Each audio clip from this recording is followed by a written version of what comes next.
is also closed.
Hello, everyone, and welcome to another Sovereign Citizen Watch. We are indeedly watching more Quantum Grammar. Today we're looking at a documentary by Russel, Russel hyphen J Gould, period. I got it. I nailed it that time. I respect people's names, even if they're silly. So, how's it going, everyone? I'm dressed as Velma today, as per your, pick on the Discord. If you want to be a part of picking what costumes I wear during Costume Month, make sure you join the Discord. Use the Discord command if you'd like a link for that. So yeah, it should be good. We watched part of this at some point, but we're gonna skip over a bulk of what we watched the first time and get into new stuff, and then I have some other Sovset conference stuff. This guy's not dead. His mentor died, who was the guy that came up with this scam, and now that the other guy's dead, he's taken it on himself. So, yeah, normally, here's the thing, that I don't normally focus on, and that's the copyright notice for videos. But I do want to point out that he did write the copyright notice for this video in Quantum Grammar. So it reads, for this copyright hyphen copy claim hyphen date hyphen tilde 1 hyphen July hyphen tilde 1775 through this now hyphen date is with this patent hyphen performance and colon copy hyphen right hyphen performance of this video hyphen documentary and hyphen audio hyphen video hyphen documentary with the vacate hyphen copy hyphen facts and colon vacate hyphen story hyphen spin hyphen off slash copying within this video hyphen documentary and colon audio hyphen video hyphen documentary with the viewing and colon listening of the persons and colon claim hyphen life hyphen citizens with the life story hyphen of this claimant author claimant hyphen federal hyphen postal hyphen judge plenipotentiary hyphen judge, postmaster bank hyphen banker, controller of the global hyphen postal hyphen currency, Vatican hyphen city hyphen key hyphen master hyphen postmaster, commander slash chief, and colon postmaster hyphen general of our foreign hyphen world hyphen postal hyphen banking corporation, colon, postmaster hyphen general of our foreign hyphen world hyphen postal hyphen banking hyphen corporation, colon, Russel hyphen J colon Gould, with this now hyphen space hyphen docketing by this federal hyphen postal hyphen service hyphen station hyphen corporation, military hyphen postal hyphen service hyphen station corporation, special hyphen military hyphen market hyphen marshal hyphen field hyphen court. You ever say a word so often it just loses meaning? Hyphen marshal hyphen summary hyphen judgment hyphen command hyphen treaty and colon quantum hyphen banking hyphen system corporation hyphen treaty, period. We did it. Hydrate. So make sure you follow all of what that said.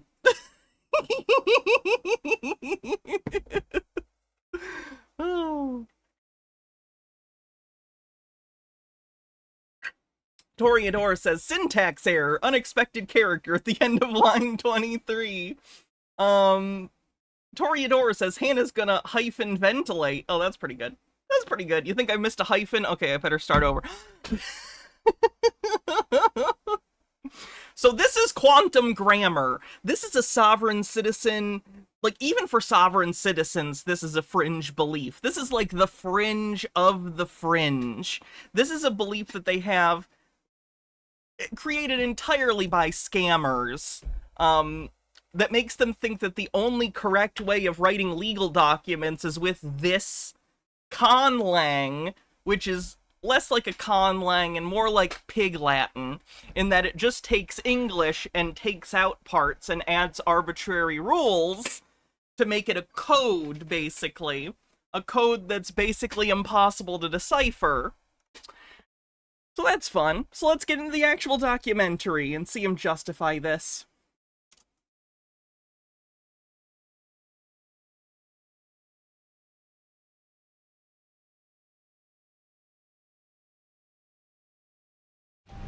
I figured out that the post office was the central control to authorize the corporate structures of government.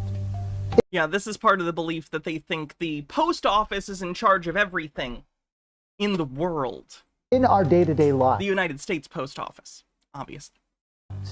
When we would file for an LLC, we would file with the Secretary of State, whatever state we were in.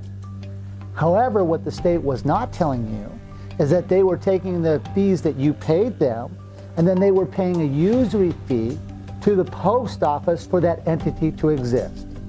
However, we caught the post office in a bankruptcy condition where the post office lost its capacities because it ceased to exist. Those that are in bankruptcy do not have any contract rights. As we were learning about the construct of contract, it came down to the foundation of the flag, because the bearer and the owner of the flag also allows subcontractors, or what they would call federal contractors, to board the terms of that flag. Okay, so I'm going to have to decipher. My role here today, a lot of this is going to be deciphering the seeming gibberish that he is saying, because it's hard to follow if you aren't already familiar with a lot of the lore. So let me explain what he just said. He basically thinks that the post office, the United States Post Office, is in charge of the world secretly, but he happened to catch them in a state where they were improperly licensed or something. They no longer had control of the flag of the United States. Now, when he says flag, understand that he doesn't mean the physical flag. He means it in some sort of metaphorical way, like in a capture the flag game sort of way, where if we can capture the flag of the United States, the ethereal concept, the platonic ideal of the American flag as a stand-in for the state itself, for the heart of the nation, that's what he's talking about. He's making the symbol of the flag of the nation literal and claiming if he claims right to ownership of the flag, he is the rightful owner of the nation. Okay. You understand now, hopefully. Halloween Town, thanks for a 7-stream streak. Says, I'm about to start my period. Please send tots and pears. I'll do my best. I'm sorry. Baja with a 145-stream streak. Yeah, no one's beating that. But the flag of our country was wrapped up in a bankruptcy, and the bankruptcy ended in 1999. So what David and I did is we had filed for copyrights on that flag on the terms of the grammar, so now that if a federal contractor does come in, they would have to comply with the terms of the syntax to create a now space performance for the terms of the contract. I love this casual B-roll of him just playing with a basketball. The terms of the contract. Our Postmaster General of the World Corporation, Russel J. Gould, is an American hero. Look at that American hero. He's got a basketball, he's got an American flag. What else do you need? Hero. He is the what I think should be the poster child for hero of the planet of what he's done. He's taken on this whole system and figured out how to hold them accountable and make them positively perform with the grammar. The title of the documentary, Last Flag Standing, or if you'd prefer, last flag standing period. Amber Pretzels, thanks for 26 months, says, so basically Crazy Dude thinks he's Supreme Commander, Postmaster President General or something. Yeah, more or less. Except I would like to point out, I don't think he really believes this stuff. Like, there are a lot of people we cover that I think are cuckoo banana pants and actually believe the things that they espouse. I'm pretty sure this guy's 100% grifter and is trying to scam people who are cuckoo banana pants. So.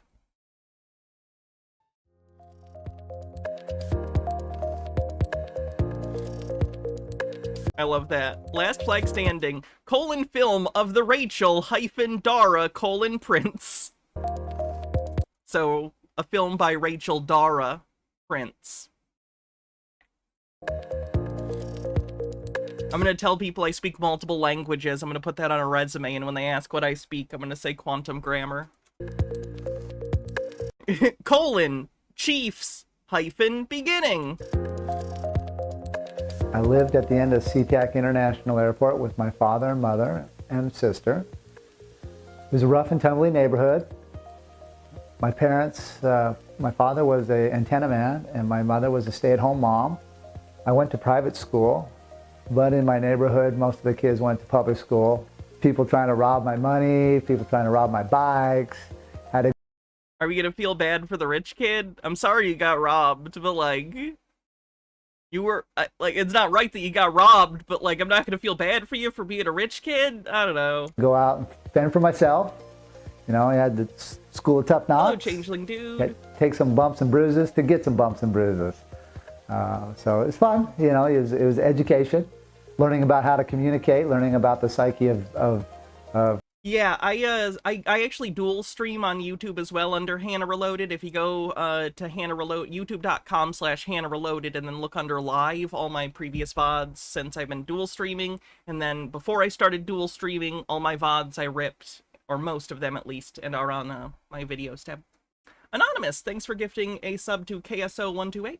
People at a young age, due to all the strife and the diversification. I don't think they actually verbalize the periods necessarily. I did a few times, but I think they say the hyphens and the colons, but I don't think they say the periods. Of the times back in the 70s and 80s, it was a different energy on the planet. I grew up loving sports, played basketball, baseball, wrestling, football, played for the Des Moines Rams. We played against like Rainier Beach, Renton Lions. Fun times. Played, I was pretty good athlete. My father was also a minister on top of being an antenna man in Seattle, Washington. And he went up and down the old I-99 and met a lot of homeless people and brought in a lot of our different Hells Angels to live in our backyard and heard fascinating stories about their walks and their what they had experienced, what they had been through. Gave me a different perspective about the world and the things that they witnessed and were a part of. I've always been kind of a free venture capitalist.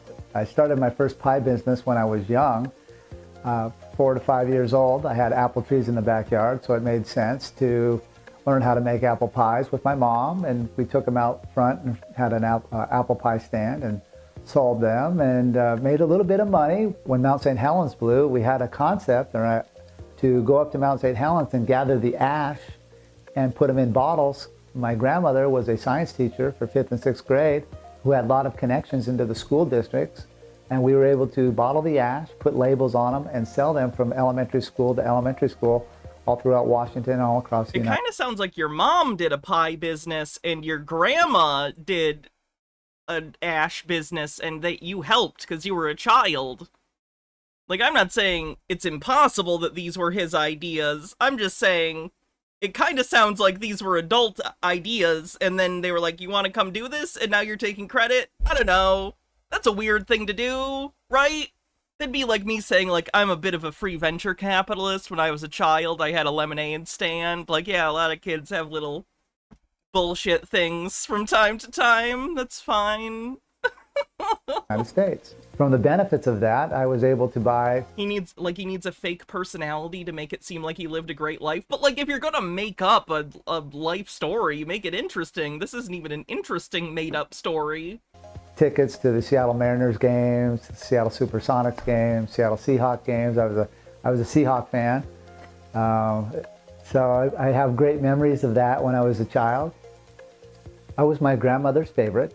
We did many things together. I was my grandmother's favorite.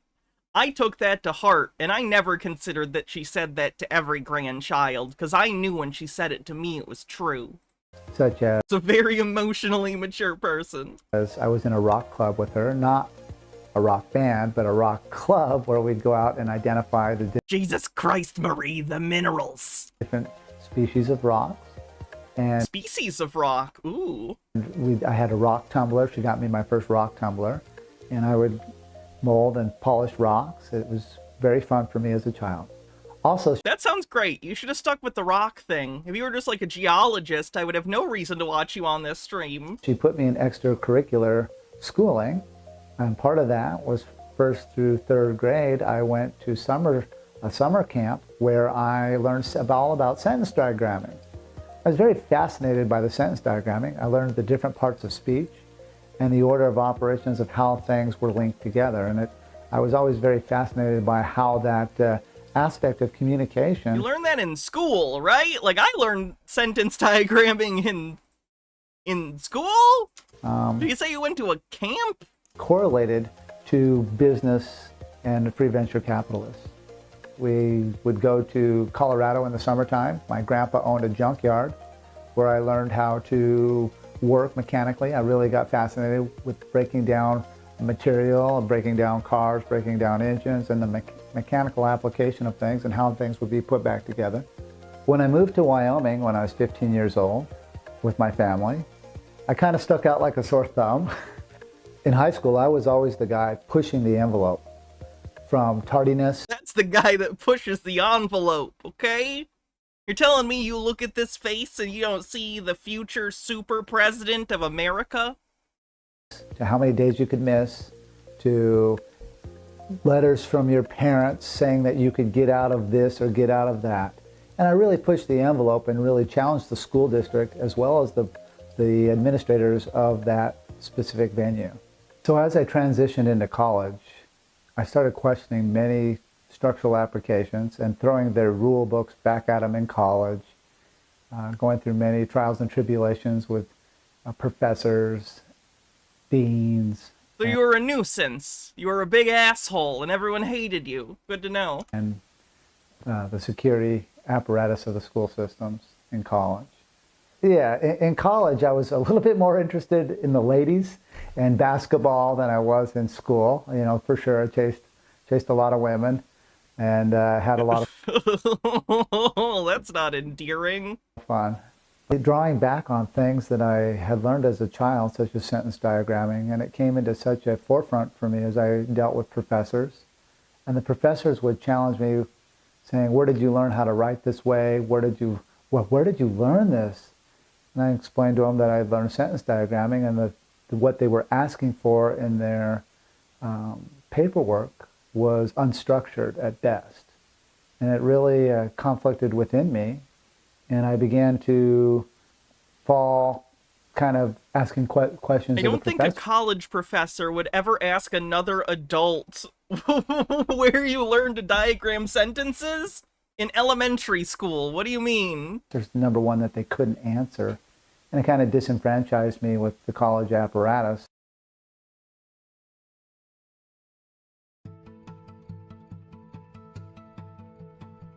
And as I moved from that, I ran into David Winkle and Miller. We met the day that changed my life, and it changed his life. As we sat down and had a wonderful conversation, I started tearing apart sentence structure for him, and he started showing me about prepositional phrases. We just became really good friends. And I lived with him, he lived with me, we'd go fishing, and I was very thankful to run into David. And we became, business partners, and we became really good friends. And it was a love-hate relationship in the end because of the choices that he made compared to the choices that I would have made. In 1988, April 6, 1988, I broke the mathematical interface on grammar. And I proved that all grammar, all languages, are a mathematical equation of algebra. They're not. And with that, I was able to rewrite the way grammar is used. So as David and I continued our studies, You think the professor might have genuinely asked in an exasperated voice, "Where the fuck did you learn this shit?" Derogatory, and this guy interpreted it as the professor being impressed. That's actually a pretty good hypothesis. That's not bad. Demibird says, "I knew a guy like him in college. Rich brat who wore Abercrombie and thought he was smarter than the professor. Also didn't understand how a woman in medieval France couldn't recognize if a man was her missing husband after 7 years with no pictures, and argued that she would be able to tell from his dick. I shit you not." Just as a card catalog of all the dicks she's ever seen in her head. I was very thankful because he really expanded my mind. Because I had already learned so much about using the procedures from elementary school to high school to college and throwing the rules back at him. As David expanded my mind, I realized that it was the same mechanics that applied on a global level, and I got to continue forward on that. And David told me he did not have time to study that. He was only focused on the grammar. And so he said, "Russell," he said, "you need to be this person because I have no knowledge of this field." And I went in an in-depth study on... Reminder that the David he's talking about is the guy who claimed he stopped aging after his heart stopped for like an hour and then it turned back on and he came back from the dead. Remember that guy? The banking, the postal, and the military and court mechanics, and I applied them as I went into many courtroom battles for myself. The mechanics of why things work the way they work, the structures behind that, and how to build them back together in a way through the grammar that gave a fairness to the planet. As we were learning about the construct of contract, it came down to the foundation of the flag, because the bearer and the owner of the flag also allows subcontractors, or what they would call federal contractors, to board the terms of that flag. But the flag of our country was wrapped up in a bankruptcy, and the bankruptcy ended in 1999. Benjamin Franklin was a French attorney working for the English Crown as a secret agent to capture the United States of America. In 1789, the Constitution of the United States of America was drafted, which was a bankruptcy trust, putting the United States of America into a 70-year international bankruptcy for $3 million. None of that's true. I assume I don't have to keep telling you all that none of this is true, but I feel obligated to say that's not true. Now, the dollars were in the form of the Russell hyphen David colon coat hyphen tail hyphen rider. Bank of England had picked up the note through the Rothschild family. So that then turned the United States into an international bankruptcy corporation. The Constitution of the United States of America was written in an adverb, verb, adverb, adjective, pronoun, adverb, verb, style. Fucking pronouns! Of grammar. This is called parse. And the parse is what parts of words are. Like the word international. IN means no, TER is terra, nation is people, AL is contract. So no! The English language made parse words and then it, excuse the expression, bastardized them. The is an adverb, modifying declaration, DE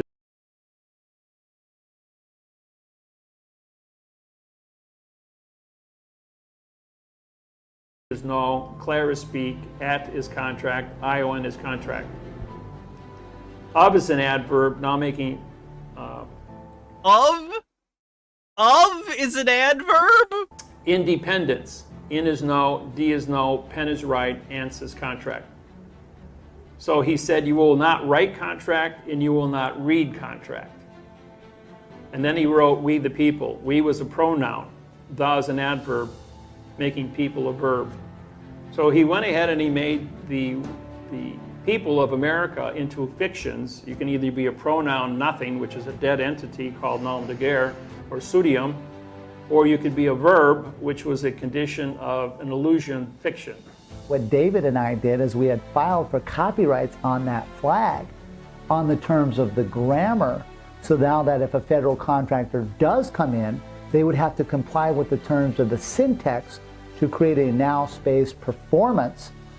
Oh, a now space performance. That's better, I suppose. He's basically trying to say, we are now in charge of the flag and therefore in charge of the government, so we can force all government contractors in order to conform to our performance as per our definition of performance. So he's saying, we can make people do what we want. Benekagami says it feels like it's a callback to the white supremacist roots of the movement that one of the founding fathers they don't like happens to be one of the only abolitionists among them. Oh, I hadn't thought of that. For the terms of the contract. I got myself in position so when the bankruptcy ended, that I would be the man with the flag standing there with the postal construct in place as the treasurer, postmaster, bank banker. What this means is that those who choose to come in contract with the Title IV flag must come through the correct grammar of my construct. It must have my thumbprint and autograph on the contract to make it valid, so they could take the terms of their corporation and put it into free venture capitalist. We applied to the United Nations to be an independent country because the condition of quantum language in a world of 8 million fiction people's communication skills was so unique that the 200 members of the United Nations voted to have us have our own country. Like, the thing about the quantum grammar stuff is the audacity of the lies. Like, they are fishing for the lowest of the low marks that'll just believe anything you say and will refuse to look it up. It's incredible. We had a bank charter. We had a constitution, all written in quantum. And purely hypothetically, what's stopping the government, I don't know, from killing and taking all that they want? The grammar! The syntax! They demand performance for the contract! Language. How much clearer could he be? We had a bank with Gould. We had all of our treaties in place with the United States of America, Department of Justice. We sued the United States for the flag of the United States under Title IV, Section 1, 2, and 3. Now, we did that on the 25th of July, 1999. And when we did that, we challenged the United States Congress, Senate, Legislature, and Supreme Court to bring forth their correct parse, syntax, grammar, sentence structure, copyrights of the flag of America. They couldn't do it. They couldn't even produce an oath of office that was written in the correct parse, syntax, grammar. They couldn't produce an oath of office that was written in my nonsense code words. Checkmate from the new Postmaster General. And on the 12th of August, 1999, the United Nations voted that both Russel and I were independent, sovereign individuals with a flag. We've captured the flag with the correct parse, syntax, grammar. They captured the flag. We had our own bank. We had our own it's Halo. Constitution. We had our own trust. We had treaties with other countries. David and I rewrote that construct on August 12, 1999 at the United Nations. But when we had to wait till the United States came out of bankruptcy in 1999 to file it at the post office in Washington, D.C. However, because of David's commitments to the people that he was in joinder with, who I refused to be in joinder with, David could not go on that contract to go into Washington, D.C. to claim the flag, so he vacated his position as a ship owner and bearer of the flag in the District of Columbia, Washington, D.C., and the Pentagon. So he's saying David fucked up. David fucked up because of some of his associations, and therefore, when he went into Washington, D.C., he lost the rights to the flag, which, as we all know, the flag, again, is symbolic, and whoever owns the flag has the power. And so this is where I came in because of what we had studied in contract law to make claim and control the federal contracting style of the terms of the flag. So as I look back, I can see David's concerns on exactly why he did not want to be on the contracts in Washington, D.C. to claim the flag, because the scope of it was so big. And I asked him specifically, I says, David, are you going to use your body as the surety? He says, no way. He says, I'm not going to do that. He says, I'm afraid. He says, I'm afraid for what's going to happen to you. And I looked at him and I said, hey, David, there's two things I know nothing about: fear and pain. And he looked at me and said, good luck, Russell. He goes, I'm going to sit back and just be a witness. I said, David, that's probably the safest place for you, because I'm not quite sure what's going to happen to me. So they were coming out of a third strike of a 70-year moratorium bankruptcy. 3 strikes and you're out. That's how it works under the 3-strike rule under international bankruptcy laws. What? So because of that, the guidelines, which were the Constitution for the presidency, was going to have to be vacated, which was going to, the United States Postal Service and the United States Postal Office was going to have to vacate under Title 39, Section 101, subsection A and subsection B. So they're going to have to breach their own fiduciary contract timelines. Simultaneously, as they made the breach, they were going to have to vacate the estate, which was the location of the presidency, because the original founding fathers were no longer there to sign off on an amendment or a correction to re-up the terms of the Constitution. You don't have to re-up the terms of the Constitution. They're just there. And if you need an amendment, it doesn't require the original people. The Constitution spells out how to do amendments, and at no point does it specify the parties other than that they're either members of Congress or, I want to say it's a majority of states, maybe a supermajority of states to hold a constitutional convention as well. Because the Constitution at that point, once they vacated, then it became... He's got Derek Savage energy. I'd agree. Hold on. You don't know who Derek Savage is.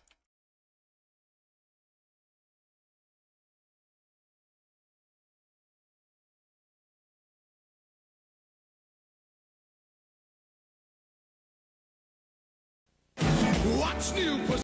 And there's a live with. It wasn't. Of course, parents are encouraging the kids to read. Teachers are as well. Tell us about this. How did you come up with this concept, Cool Cats? Well, yeah, for reading a lot of kids' books, I saw that there wasn't really anything out there that told children about going green and being nice to the environment. Okay. So I came up with the series, and like in Cool Cat Goes Ethanol right here, it's a story that teaches children about being nice and friendly to the environment. Okay. Now, how are you involved with environmentally friendly, I guess, just products and materials of that nature? Well, with the series right here, I promoted it, and I've got a lot of children out there reading and learning about the environment. Okay. And helping and pushing their parents.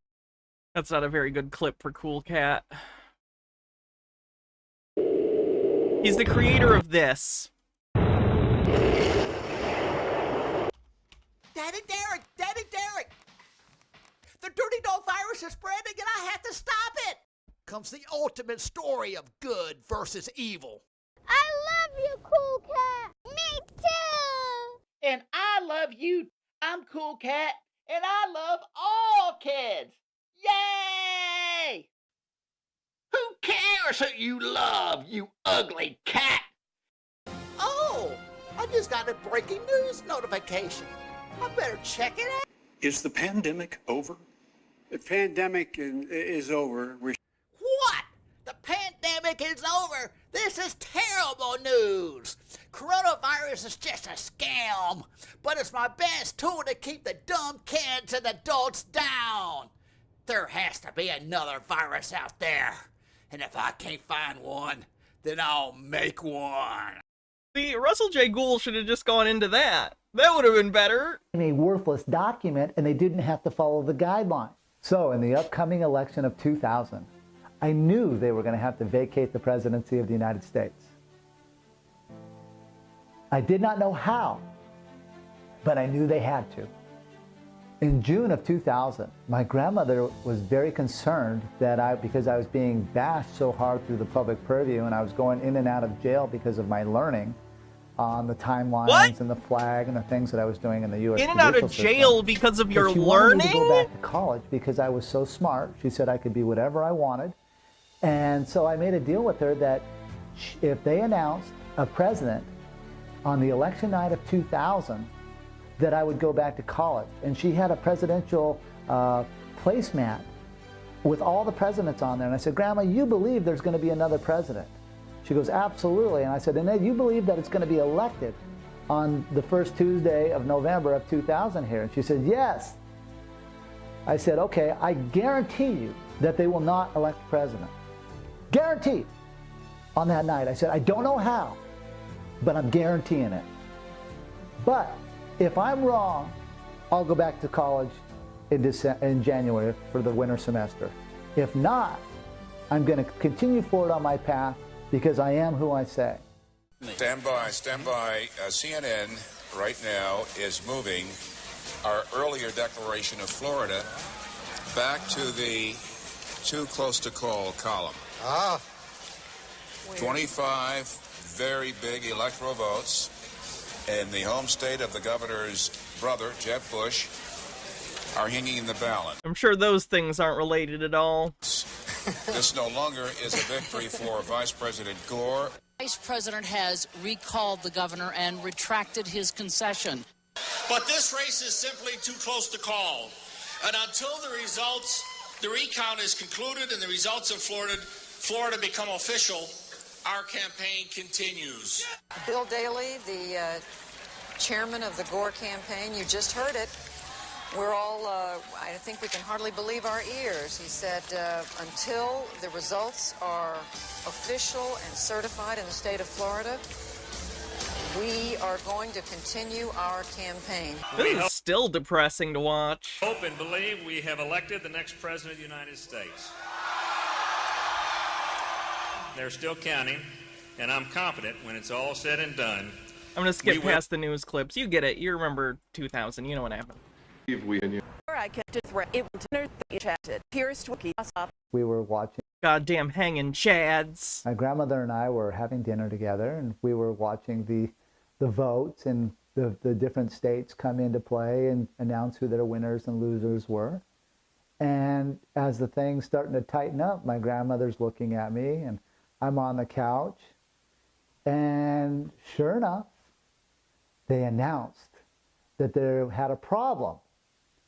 And I looked at my grandmother and I said, aha! I was 6, but I've known about it since then. I said, I know. Like, I would imagine that you, even though you're a little younger than me, are familiar with what happened in 2000. Looked at me, her eyes got big.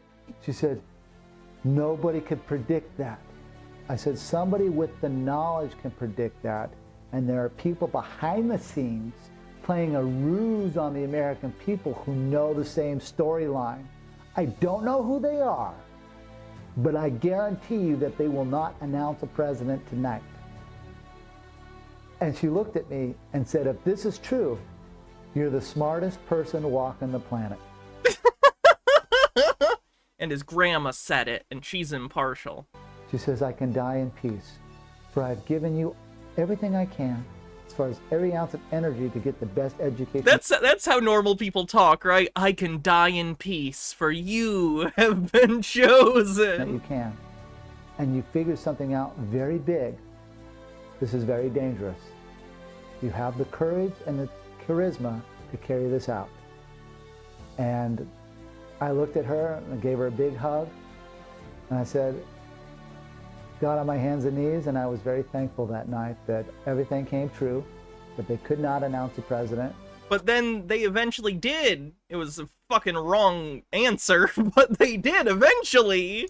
That I had the flag, that we were in position to make a difference for the people, and I continued my plight and my learning from there on.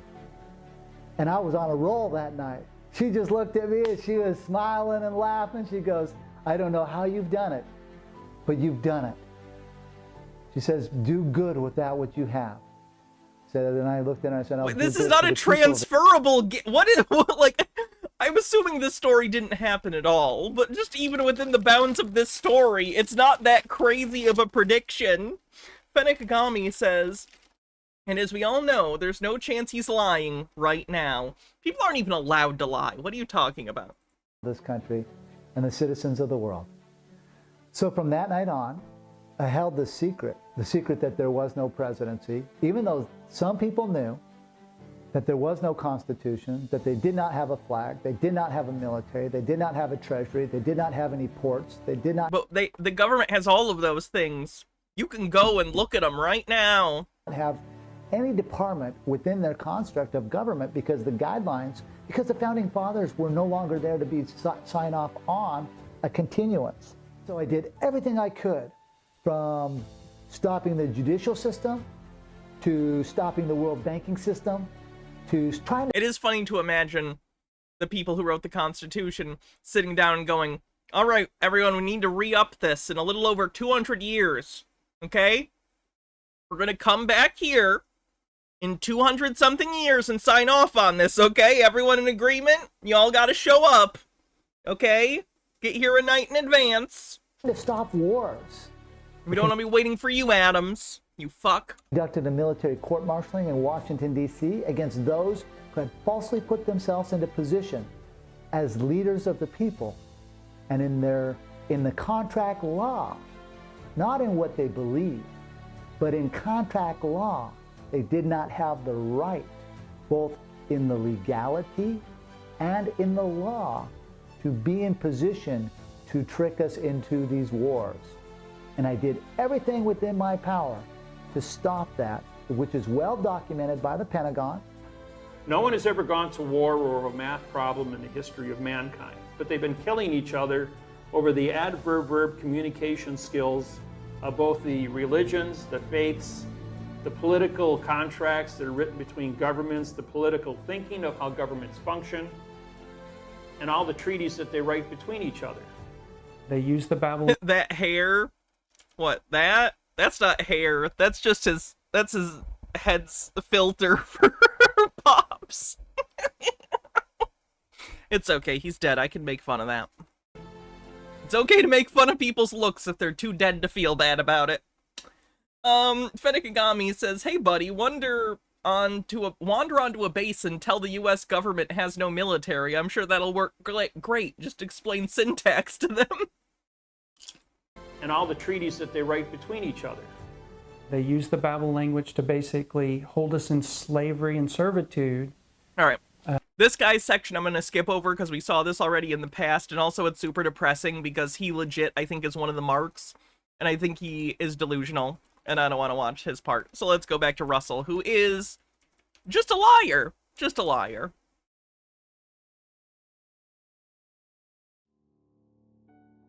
So on February 20th, 2003, David Hyphen Miller and myself had a peace treaty authorized by the Secretary of the Navy's office for the Title IV 1-to-1.9 dimension flag. Why do you care about the Secretary of the Navy? You just said the military doesn't exist anymore. As well as the Global Banking Constitution, which I had rewritten the structure of the banking systems of planet Earth and the crypto hyphen currencies and the things that I own. The crypto hyphen currency! How about the N:-T's? Rights too. And the Secretary of the Navy's office autographed the contracts, endorsed them, and I went back to the Pentagon on December 12th, 2004, with my peace treaty and the terms of the peace treaty, that there were no presidents, there was no presidential election, and there were a lot of other terms, and they breached the peace of the contract. They put me on the phone with the commanders and the people that I had been speaking with since 1996 at the Pentagon. Just off and on. You know how it is. You just talk to people at the Pentagon about how you're in charge from time to time. And J. Gould, what happens when peace gets breached? Give you the chips. You can pry them from my cold, salty hands. I was like, heck no. Does that mean Oh, heck no. That's a fair response. It means I got to go to war. They're like, yes, you do. You'll be back. And so they caused me to move into a conditioned state of the martial-law because they broke the peace, which were the terms of the contract. The terms of the contract were that I was Postmaster General, Commander-in-Chief, and many other highly sensitive classified documentations that we had under contract together. By using brute force and physicality to physically remove me from the Pentagon, that broke the terms of the peace. Therefore, I had to move into a conditioned state of the martial-law. So you got trespassed from the Pentagon?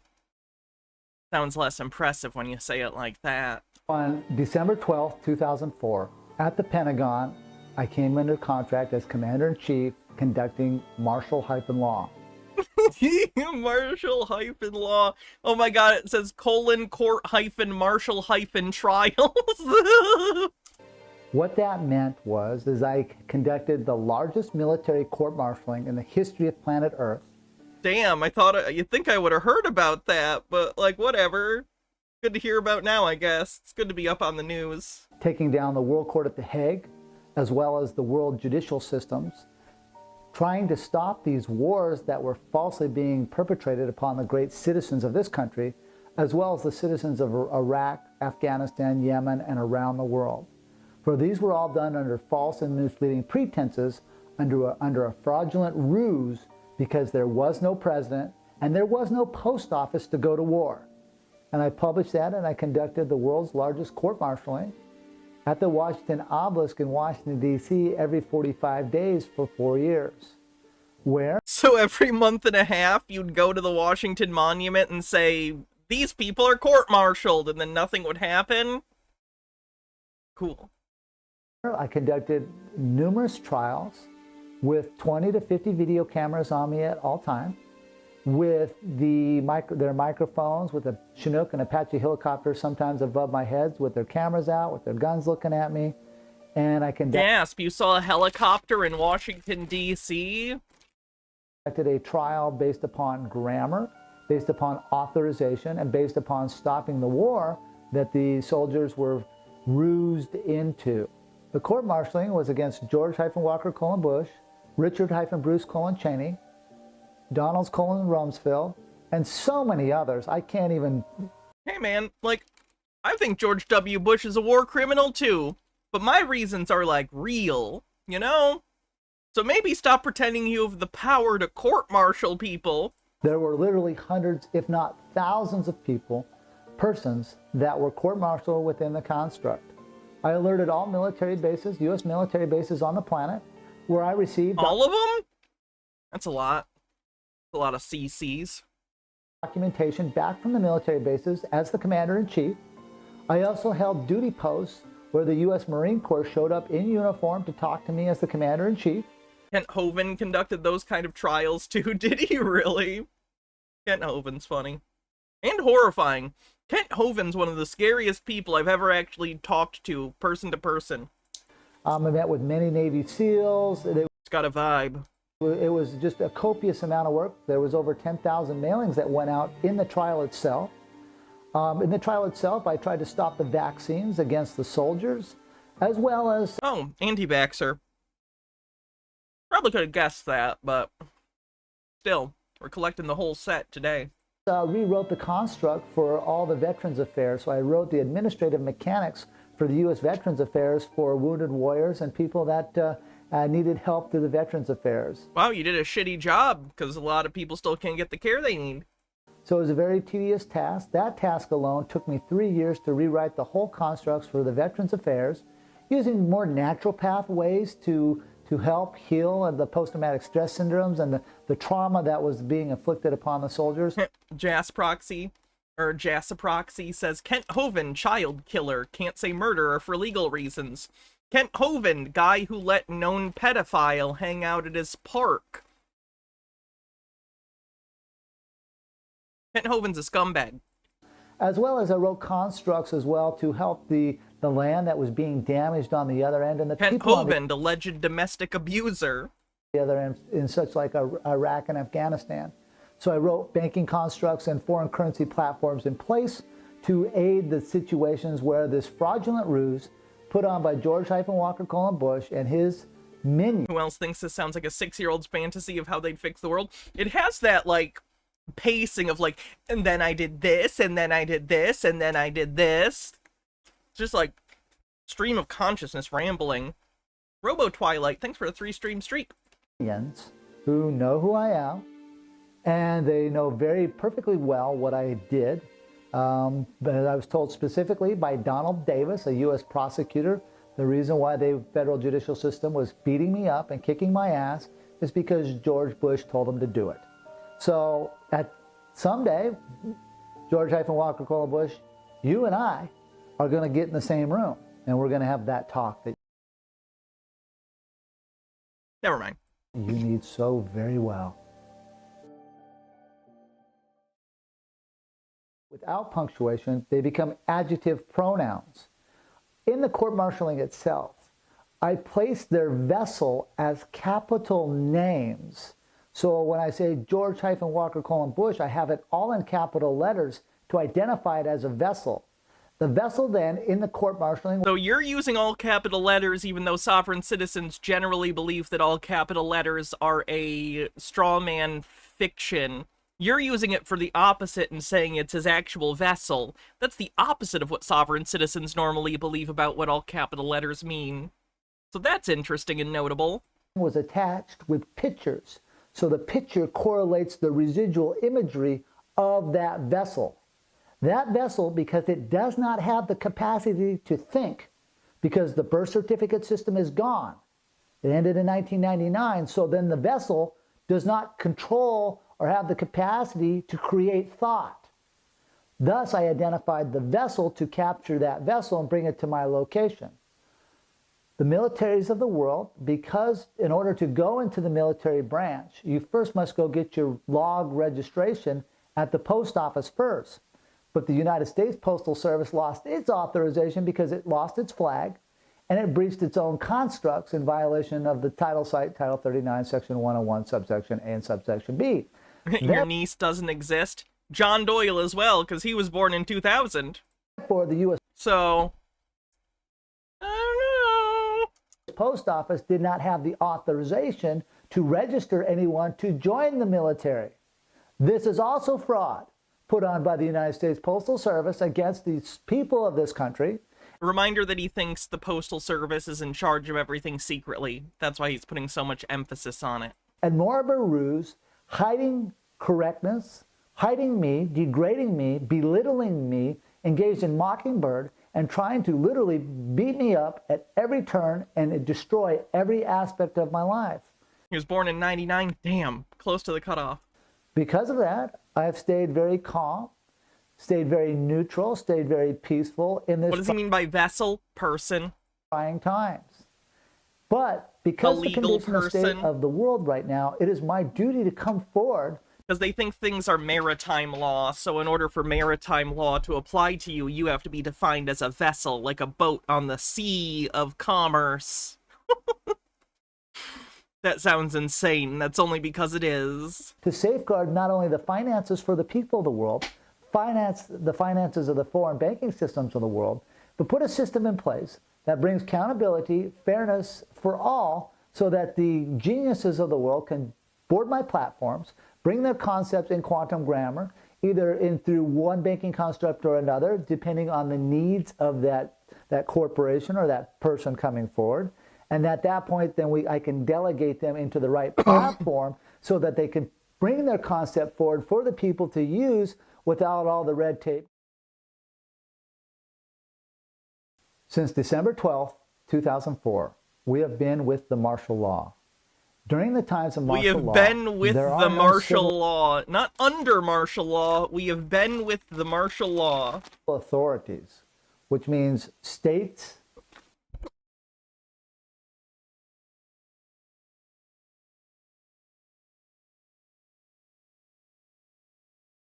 Ew, sorry. Police departments, judicial systems are all closed. The guidelines for that are filed under the war powers claims at U.S. SOCOM at MacDill Air Force Base, which I filed in 2007. So there's 1,000 pages there on the guidelines for those who want to do the due diligence and the search on that. Also simultaneously in the martial law... yeah, I'd take an allergy med, thank you. Yeah, the pollen count's crazy today. Laws, all Senate and all representation is also closed, which means they cannot pass laws against us anymore, against the people, and the laws and the rules and regulations of the laws are in the palm of the hand of the commander-in-chief, and that's me. I'm also chief judge simultaneously because the commander-in-chief of the martial law also maintains the position as chief judge, which goes hand in hand with my takedown of the U.S. Supreme Court on October 1st of 2004 when I became chief judge of the federal judicial system, as well as chief judge of the U.S. Supreme Court. Because the U.S. judicial system, both state and federal, county, and city, are all flying yellow fringe flags in their courtroom, those flags are not registered anywhere on the planet and in violation. Oh, that's actually classic. That's classic Sob Sit stuff, the fringe on the flag. For those who don't know, in the United States flag code, you can have a fringe on the flag like this gold fringe, the like frilly blah, blah, blah, blah, blah. You see it in court sometimes. You see it in a lot of ceremonies and stuff like that. It doesn't mean anything in specific. Thank you. It just means, sometimes it's used in more ceremonial things because it looks fancy, but it doesn't actually have any specific significance. You can have it or not have it, but sovereign citizens have decided it means something secret. It doesn't.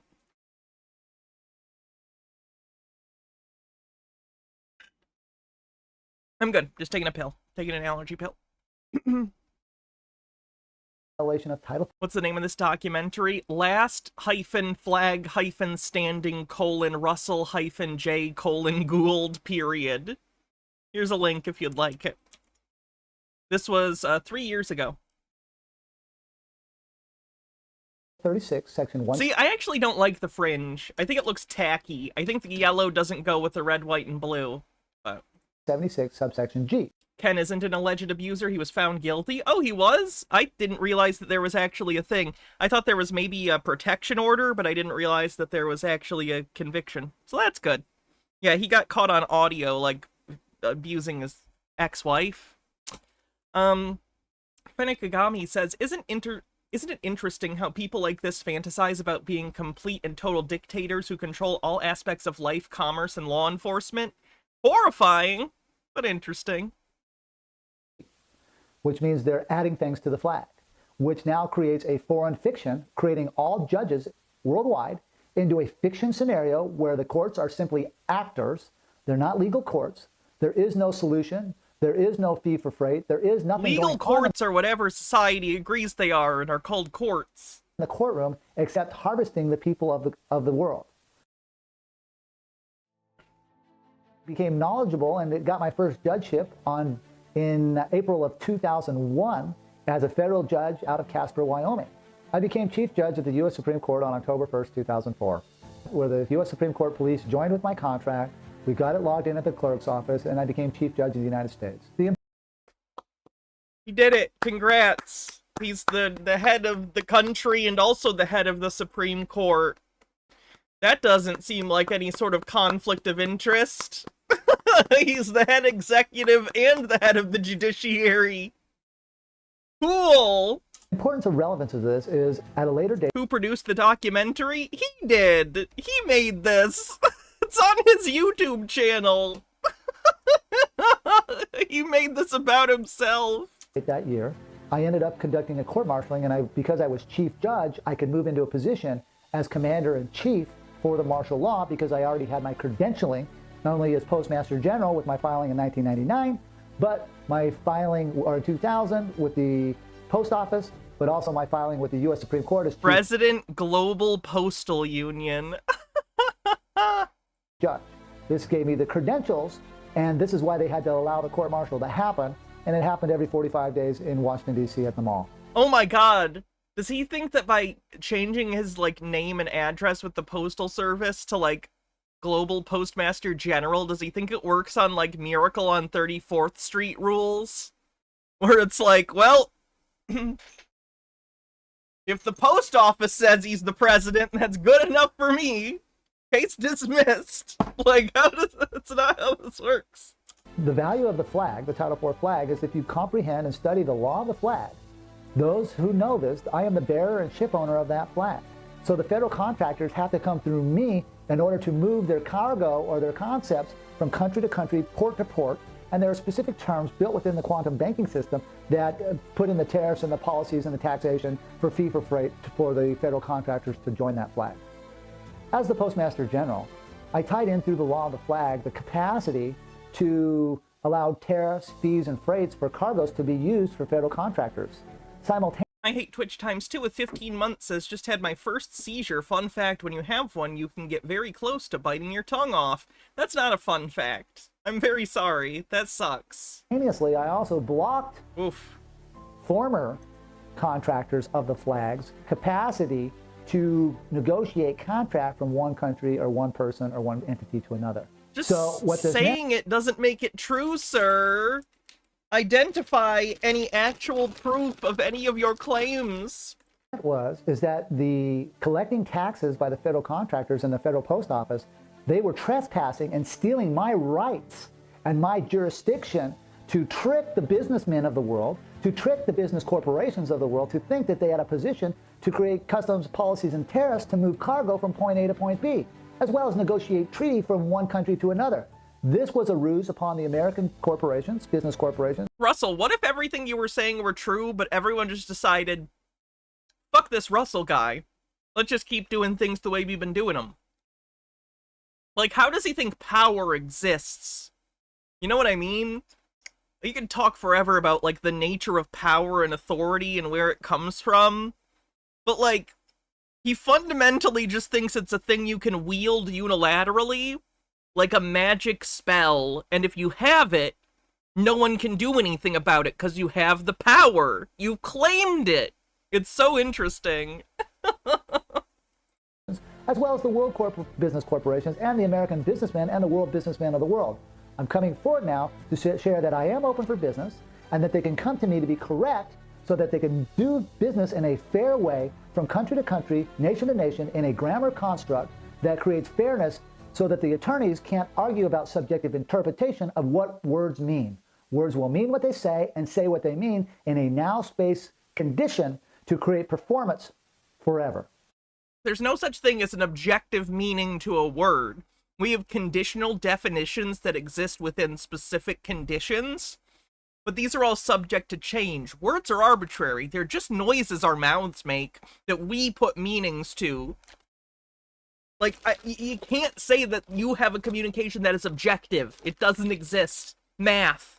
Math is about the only thing that's close to that.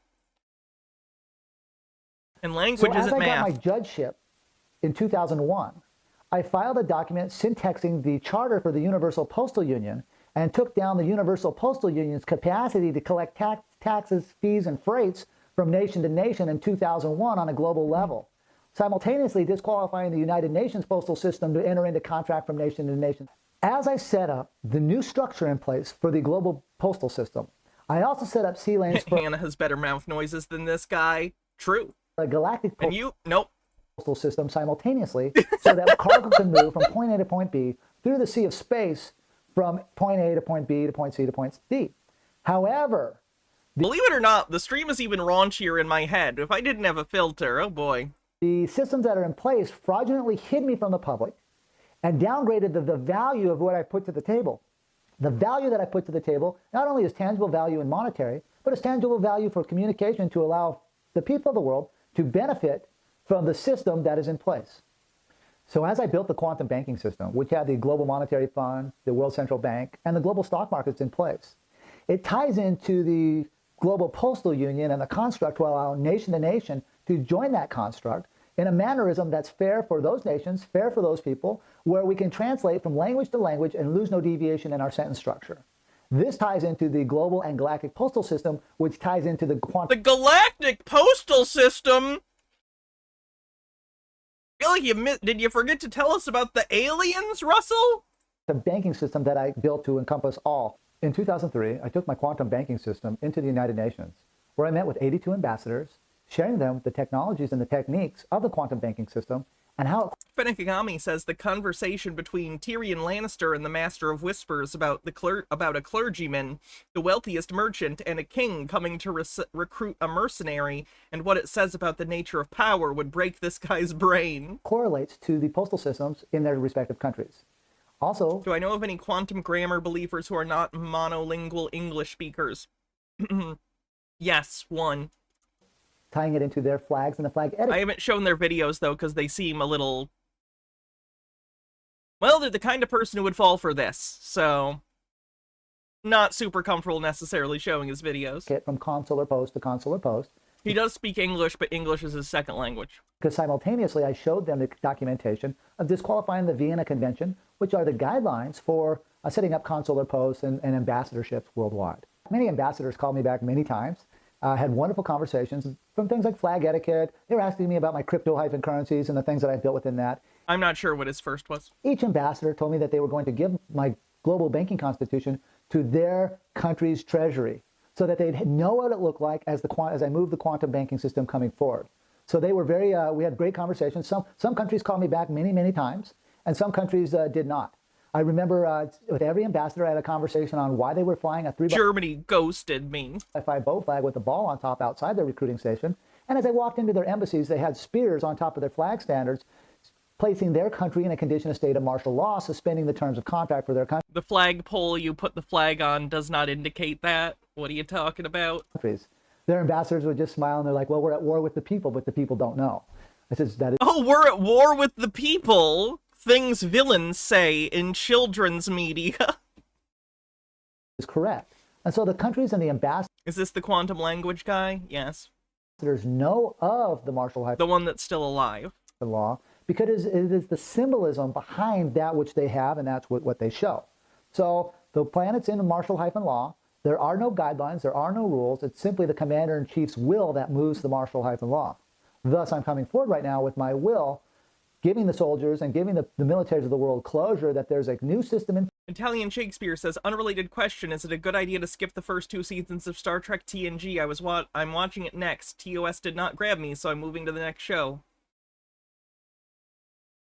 Different people are going to think different things on this. I don't think it's a bad idea, because that first season really drags. Especially Encounter at Farpoint, the 2-part, starter is rough. I like the Q stuff, but even that's, bottom-tier Q stuff. Maybe try a few of those and then go back at some point. Place to help the citizens both move their equity that is there and create new copious amounts of wealth that is in place for them. As I brought my quantum banking system forward to the world, I disqualified every banking theater on the planet, from the International Court of Arbitration to the International Bank of Settlements, the World Bank, the International Monetary Fund, and I reconstructed their charters in a mannerism that's fair from country to country. In a mannerism? And posted it with 82 nations simultaneously. I simultaneously took down the world stock markets. What this means is I have the capacity to set up my own shareholders, my own shares, my own warrant system under bid bonds, and my own octoritas and auction blocks for setting up corporation shares and stock. Oh, good. So he's the executive of the world, the executive head of state. He is the head of the Supreme Court, and he's going to be in charge of the stock market. This seems like an equitable system that's good for everyone. As well as simultaneously setting up commodity prices and rates from country to country, contract to contract for the federal contractors, with, of course, the flag, which regulates the terms of the contract.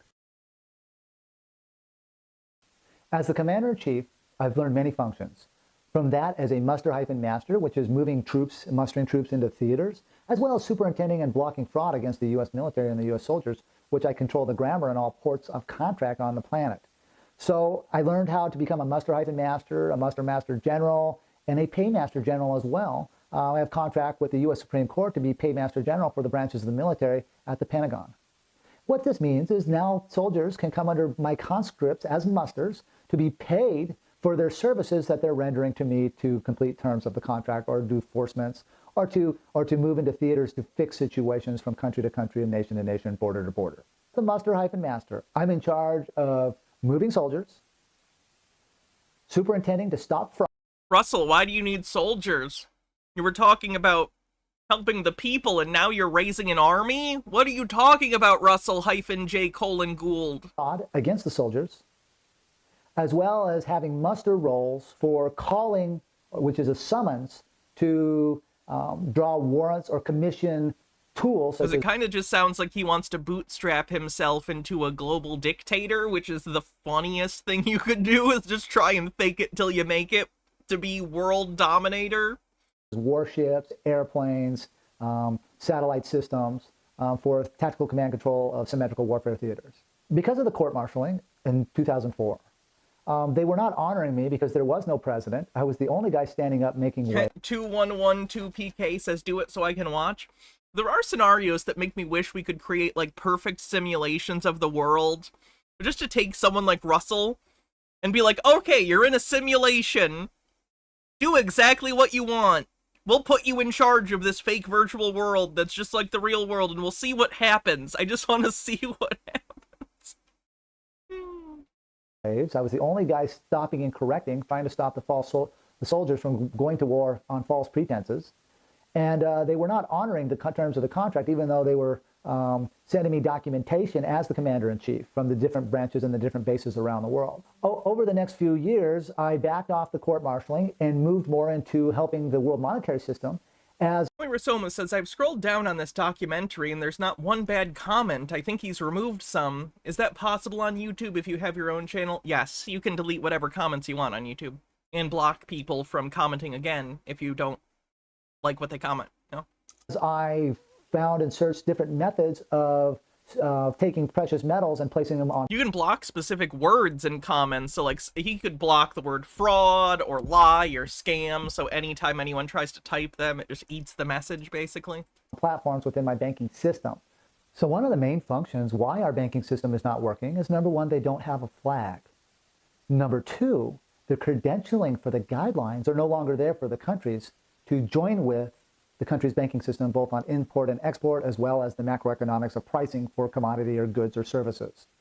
So what the quantum banking system did is it reevaluated the set functions of setting costs, price, and rates for services, goods tendered, both warehousing and both leverage positions. How the quantum banking system helps the people is the people will look at grammar and the way they move their finances in a much more finite way. The quantum banking system was set up in a user-friendly way for the people of the world. Number one, it would eliminate the taxes that are being perpetrated upon them, such as IRS taxes or Tax Canada revenue taxes. It would set up a function that would allow a consumption tax so that people could actually build their equity up, and the consumption tax was based off of 10%. A consumption tax is terrible for working class people. That's not a good thing. If anyone's like, yeah, let's do a flat tax. No! That makes rich people happy because they can pay less taxes. The burden will be put on you. Which is also downplay because it would do away with the need for a tax. Italian Shakespeare says this guy... it's 10 seconds. What? They say insane shit all the time. How was I supposed to know this one was true? Bank accounts are a scam created by the shadow government. See? Taxation department, because it'd be an automatic tax. It also allows and blocks third parties to come into people's bank accounts because the banks now would have to be accountable for the deposit that's in position in their banks. And now the people would be able to build equity in a position that would maintain larger growth for their families, as well as a non-death tax that is also built into the quantum banking system so that they can do the fiefment or the passing of their goods. Oh, I know, Robert. I've had delusions of my own. I've seen Russell. I don't believe that he is delusional. I think he is an outright scammer. Genuinely. Plenty of people who believe this are delusional. I'm very aware. I just don't think he is based on other things I've seen. From their life to wherever they choose to pass their goods on to, the equity that they've built. Simultaneously, it builds a stock market where we are going to know the prices of our value of our goods, as well as move into a digital era that creates fairness for the people, not based on a crypto, based on something that is more of a derivative style. So our crypto has value to it, gold, platinum, what we call plat card seigniorage, and the thing. What do you mean? How is your crypto tied to gold or platinum? Things that were built behind that. There are terms to use the quantum banking system, of course. The terms are people are now accountable for their actions. They don't go out and hurt people. They're allowed their liberties. They're allowed their guns, their munitions, their spiritual convictions. The quantum banking system also does not work on debit. It is not a debt-based system. It is a value-based system based upon equity for equity, so that the paperwork never over jumps or never depreciates more than the actual tangible value there. This will keep it fair for the entrepreneur as well as the client within the banking. Seems like a bad idea, because then the only people who are, like, you can't give loans to people then. If there's no debt, you can't get loans, and if there are no loans, then only people who already have capital are capable of leveraging that capital in order to create businesses or ventures or do things that might further generate money. So that doesn't really make sense unless you're going to give everyone free money to start businesses when they want, or to start ventures or whatever. Generdy, thanks for 8 months, says, I thought I'd check if Twitch was behaving again for me, and I'm reminded of someone pointing out that actual quantum physics will admit they have no idea what it means. Construct. The militaries of the world have been controlled through the Vatican for many various styles of war, either through arguments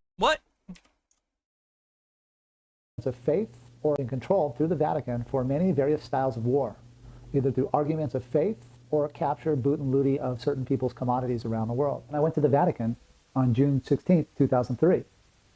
And one of the things that just really put things into perspective for me about how deep this grammar style of adjective modification into pronouns and adverb verb condition went was when I came out of the post office at the Vatican, I met with a nun right outside the post office at the Vatican.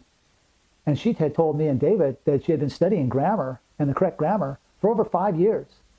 Well, as you ran into a nun at the Vatican who was also into this stuff, just by chance.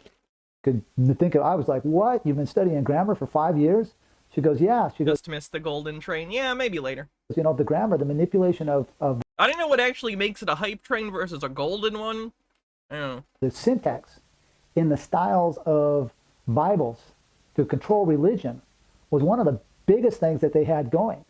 They were very cognizant of how grammar was in control. As a Catholic nun, she's always on the lookout for large organizations that might use the Bible to contort the worldviews of people towards their own political ends. Any day now, she'll find one. In the Vatican. Of the concept. Hydrate. Of what was in the Bible. However, they made this choice not to be correct. Is he about to claim he's the actual Pope? I hope so. I hope he's the grammar Pope. They said it was very easy to influence people's thinking if they could control, or they could use adjectives, they could use adverbs and verbs. We can use verbs to manipulate people. I'd never considered this. I'd only been using nouns. Which I felt was very unfair for the people of the world, because the people want correctness, they want fairness, they want facts. By the Vatican's openness to not use facts as they communicate from faith to faith, it was really a real eye-opener for me, and it was a real hardening and sadness in my heart to be like, wait a minute, here they know, and yet they've made a choice to make God in their Bibles a verb or an adjective or a pronoun. God is a pronoun.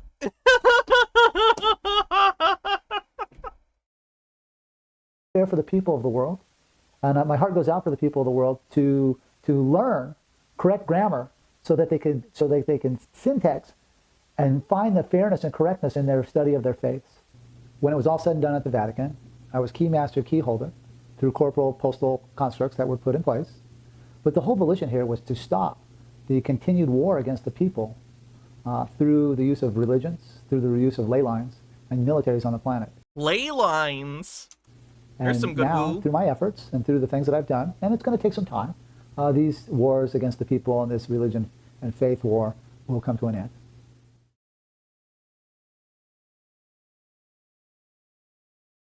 As I continue to study and become a judge, He's a judge, you're fucked. The criteria one of the main fun functions was to be able to march my flag in and out of the foreign ports and convey contract through the law of the flag.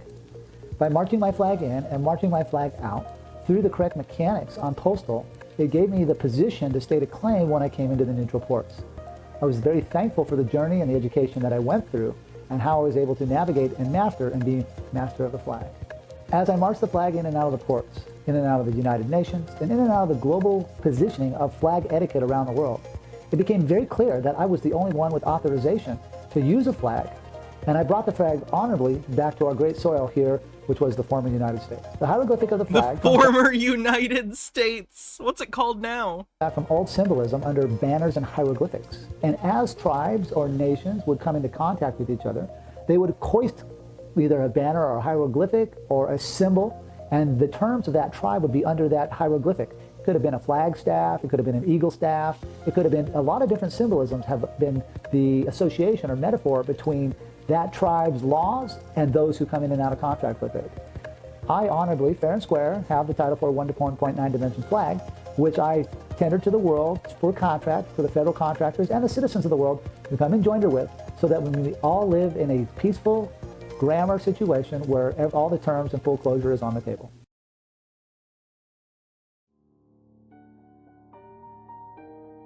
I was hauled into Wisconsin, and I was hazed up pretty good, beat down, starved down, and I would not surrender the flag. I went from 186 pounds to 102 pounds. Why? You lost 84 pounds in prison?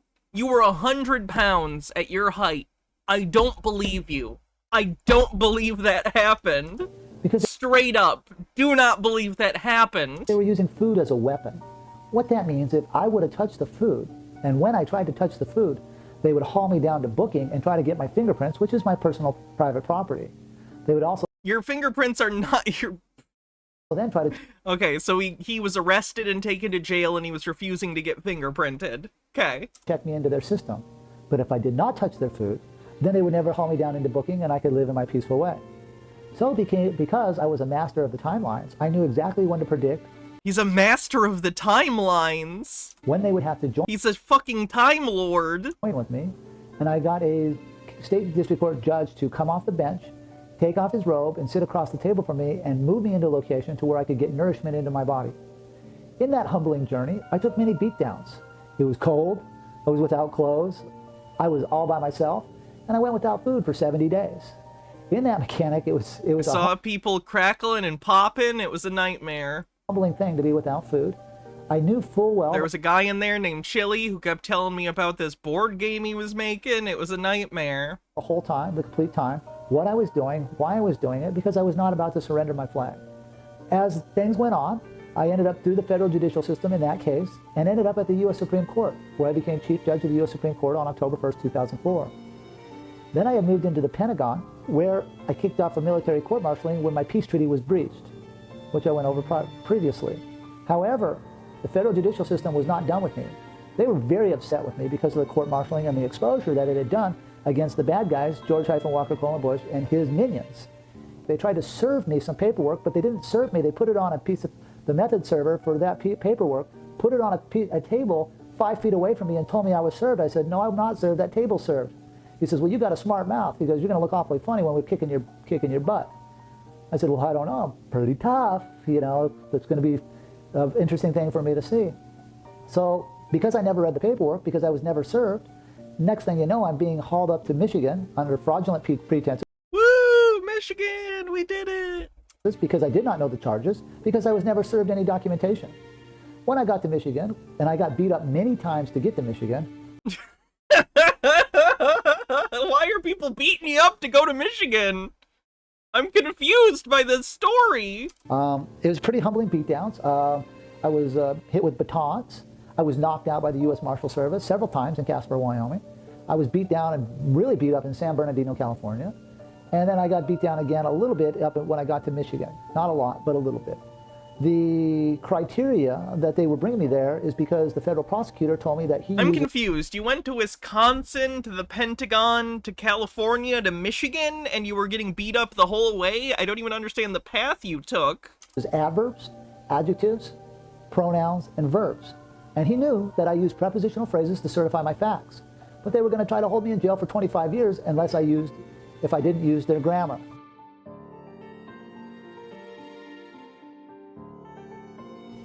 At the end of that trial, He's had his ass kicked in more states than I've ever visited. I learned many things. Number one, they brought David Wincole Miller, my partner in at the time, my business partner, and he surrendered his flag by taking the fiction oath in Grand Rapids, Michigan in federal court in 2006. There were two ways that David Wincole Miller surrendered the flag. The first way is that he showed up to court on their summons with their fiction name on a contract, which means on his summons paper, they identified him as David Wynn Miller without punctuation. When he showed up, he traversed and said he was no longer David Wincole Miller. Then, the second way he traversed is as he was going into, they brought him in to testify. As he went to testify, they told him, do you swear to tell the whole truth, nothing but the truth, so help you God? He said, for David Wincole Miller of the knowledge is with the claim of the correctness with the duty as the postmaster, David Wincole Miller. The judge yelled at him, no. He yelled at the clerk, give him the oath again. The clerk administered the oath to him again. Again. Strike two. David tried it again to give his quantum oath. He had his paperwork in hand. His quantum oath? He tried to give the oath, and the judge said, no. U.S. Marshals? And I'm thinking, oh, he's going to get my treatment. The U.S. Marshals surround him. I'm thinking, oh, he's going to stand up to him like I stand up to him. That wasn't the case. As soon as they surrounded David, David surrendered, and he says, I'm David Wynn Miller. And he stepped in. Gasp! The federal prosecutor, the U.S. Marshal, stopped me right in front of him, and he said this to me, quote, I've been using America as a verb for so long that I don't know how to use it as a fact. But someday, for you, sir, we will use America as a fact because you earned it. The U.S. Marshals then took me out of the courtroom, and they had a big celebration for me because I was able to see David Wincole Miller for who he really was. And everyone clapped!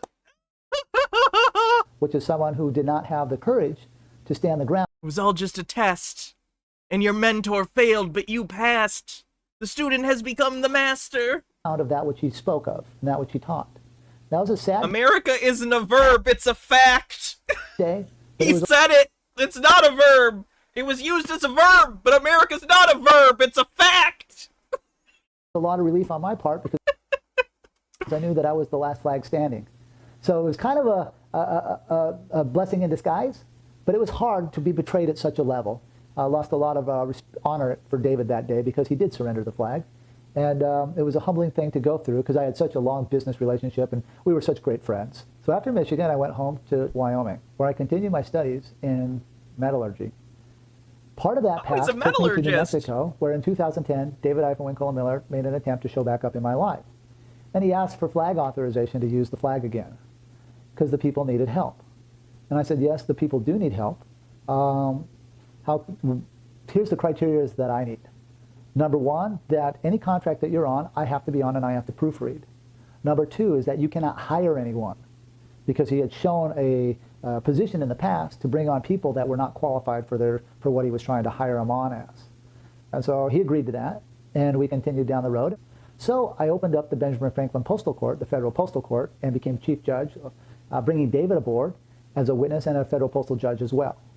And we started looking at the procedures of syntax again and ordering the courts open and ordering the federal postal court open to hold trial against fraudulent grammar. Unfortunately, a few years later, David's mind started slipping, and I noticed it tremendously in 2014, started noticing it in 2014. He couldn't remember dates, he couldn't remember things, and his mind was really slipping. And from 2014 to 2017, I really was at a loss of words for how to handle him because he was such a good guy. He had such a great message as far as what he was trying to articulate with the grammar. But he couldn't remember anything. And so in 2017... Brennan Kagami says, didn't that story prove he's full of shit? The government can just bully you into compliance like they did his mentor. No, but it was a test. It was a test. I had to court-martial him. But yes. In story doesn't make sense. David Wincole Miller passed away. And I had to carry on with the corporate structure and to conduct the business that we had set up in our living wills in our corporate entities. For our federal postal court, for our quantum banking system, for all the mechanics that we had placed together to create a better world for the people in grammar. And I complied with those terms within 45 days of his passing, and I was left with the only person with the copyright livery to use the correct grammar on the copyrights for contract. I'd like to give a little closure on the quantum grammar. We use prepositional phrases to certify facts. We have two verbs, is and are, and it's very complex. We have correct communication, parsing, syntax, grammar, which is a function of breaking down words, looking at order of operations. It's a very complex thing. My goal is that the people that are in power, such as the attorneys and the administrative mayors and the mechanical people that control the administrative mechanics of our day-to-day lives, use these functions in a way that will downsize and let the people thrive in a way that is beneficial not only for the corporate structures, but beneficial for the people. There are many teachers out there right now, some good, some bad. Those that are teaching correct communication, parsing, syntax, grammar, and teaching the grammar right now need to comply with the corporate structures that have been set up that they use in their day-to-day life. If not, they're creating chaos, and they don't have the copyright release to be doing such things. As people learn the complexities of the correct communication, parsing, syntax, grammar, that it can be used by the governments of the world to help the people thrive and make them accountable for the things that they do. This will downsize the subjective interpretation of arguing over words. This will also maximize the accountability of the people. We're almost done with this video, by the way. Simultaneously maximize the accountability of the governments of the world simultaneously. Obviously, this is going to take quite some time because we're changing out the whole paradigm of the whole world and the style of communication and syntax that we are using as we communicate from country to country, people to people, corporation to corporation. We obviously need many teachers and many genres to make this flow as quick as we can, because the world is crumbling around us as we see, and we want to have a support system in place, which I have built the constructs for, to backstop the financial communities, to backstop the financial institutions, to backstop the militaries of the world, as well as backstop the people for both agriculture and to carry out the solutions that are out there from the geniuses around the world. Thank you for your patience. If it just takes time. Gotta protect those prime movers. You know, I've been at That's Randian. this 24 years. And Did you miss anything important? No, Nemesaur. None of this has been important at all. It's taken a huge effort. We're almost done with this guy. Over which is good. 200,000 hours of study time in grammar, and so it just takes a tremendous amount of focus and time. So I want to thank the people of the world for studying, thank the people of the world for learning about the grammar, and I hope this changes your world in a way to bring much accountability and thriving in your space and in your world. Obviously, as this thing rolls out, you're going to see many teachers come forward. I will be giving closure on those teachers that are teaching within the boundaries of the quantum system that's been set up, and giving closure of those who have stepped outside the paradigm so we can deal with them and ask them the condition of thinking why they are trespassing upon things that have already been created way before many of them got involved or even learned about this. The wonderful thing about correct communication, parsing, syntax, grammar, and quantum grammar is it brings much closure to the words so that the performance and contract terms can be fulfilled and everybody has full closure up front so they know what their duties are within the contract. It also weeds out those who are not performing and then we can ask the questions on why they're not performing within the terms which they agreed to in the contract. So it's a wonderful tool for the people of the world. It helps businesses and corporations thrive as they move their value or their cargoes from point A to point B. Simultaneously, it allows the citizens of the world to build up their equities and not be manipulated under false terms or a false closure on contracts. I'd like to give a sample on some of the solutions that can be used when you use correct communication, parsing, syntax, grammar. When two businesses come into contract together, the business itself is regulated under the law of the flag, which sets the terms for those who come into contract with it. The fee's been paid for the freight, so everybody has joinder in the commerce. Joinder in the commerce means that each party has paid the fee for freight to have a position for the statement of a claim. The terms of contract are done in such a mannerism that all words or each word in the contract has a definition, and those words have a definition. So it speaks frontwards and backwards. It says the same thing. Therefore, there's not any ambiguity in what words will mean. This is just a stamina competition at this point. I'm just trying to make it to the end. Of contract terms are. This is a valuable tool for honest business. We did. We solved the mystery of the quantum grammar. Pulls off mask. David Win Miller. Valuable tool to weed out those that perform and those that don't. And we would have gotten away with it if it wasn't for you meddling kids and your stupid dog 2. Don't perform. For as we engage in business and free capital ventures, we should all be performers, right? We should do what we say and say what we mean. The value of the correct communication, parsing, syntax, grammar is to give those who come into contact with that the terms of the performance. That way it's a mutually beneficial for each party. Velma's had enough. So as we Velma's move gonna into the kill quantum someone. banking system, it weeds out a lot of things that we've seen in the past. Those that steal, those that murder, those that are dishonorable in contract. The quantum banking system pre-position sets the accountability so that we don't have to put up with this anymore. The world doesn't need more theft. It doesn't need more strife. It doesn't need more conflict. What we need is solutions. The valuable thing about the grammar is it presets the facts so we can put the solutions on the table so everybody can enjoy it. Everybody can have it. However, there are precautionary methods that have been put in place under the three-strike rule that if you use this quantum system and you are a bad person, then things get taken away from you and you get put in timeout. What that looks like is that you go through the legal system, incorrect communication, parsing, syntax, grammar, where you will get your volition put on trial, your condition of thinking on the facts of why you didn't perform or why you were bad or stealing or killing within the construct of the society. And as you get put into that system, there will be support systems to come behind you once you get to strike one and strike two to really value and take a good look at your life to where you don't get to a strike three scenario where people come and help either through chemistry, either through nurturing, through behavioral conversations on, upbringing the moral value of righteousness and value behind that. Chemistry? What is this list? Wait, what? Help you through chemistry, behavior? Chemistry, either through nurturing, through behavioral conversations on, upbringing the moral value of righteousness and value behind that. Or if you continue to strike three, we have a thing called voluntary-bankruptcy placed within the construct of the quantum banking system. This is where we come in and seize your assets and put you in timeout for quite some time until you can figure it out. The timeout differs because in that timeout, you will not be given Not prison, it's a timeout. There's a big difference. the same accoutrements that you see in the judicial system now.